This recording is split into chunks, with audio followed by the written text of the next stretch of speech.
भौजी कैसे हैं? प्रणाम। सगरो हाला सुनाई दे रहा है बोल बम का।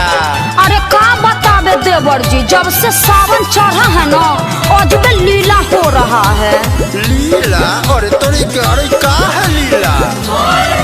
जब से सावन महीना चढ़ गया है भक्त भोले बाबा का बिगड़ गया है। जब से सावन महीना चढ़ गया है भक्त भोले बाबा का बिगड़ गया है। भक्ति में जी रहा है बूटी सब पी रहा है, भक्ति में जी रहा है बूटी सब पी रहा है, टेंशन टल रहा है।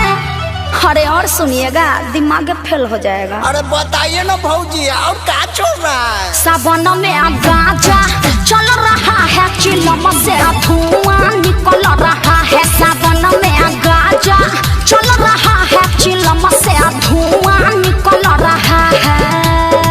समझे देवर जी? अरे आप समझने की बात कर रहे हैं, यहाँ समझदारी का नोस फूल रहा है। अब भक्ति में मेरा भी दिमाग झूल रहा है। अभी तो झूलिए रहा है अब फूल रहा है, आगे सुनिए ना।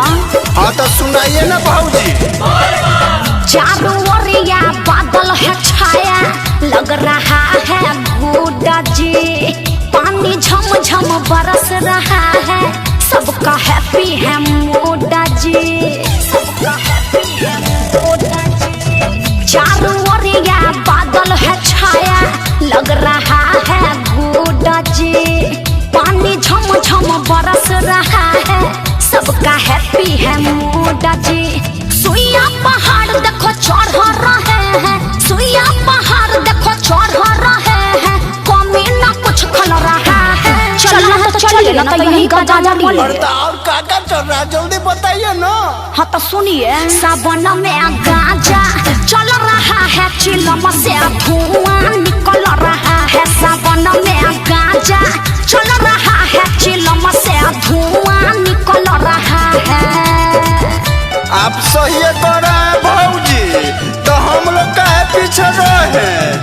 अपना पुरनका वाला पिकअप है, सब परिवार ठूस के जाएंगे, आप मंदिर में घुस के जल चढ़ाइए न देंगे। अच्छा तो ठीक है, लेकिन वहाँ सटका भी पड़ता है। शहरी आंटी नवा के दुल्हन ठुमका देखो लगा रही है।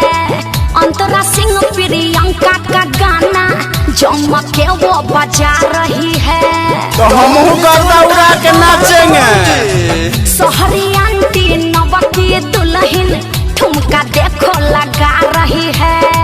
अंतरा सिंह प्रियंका का गाना जम के वो तो बजा रही है।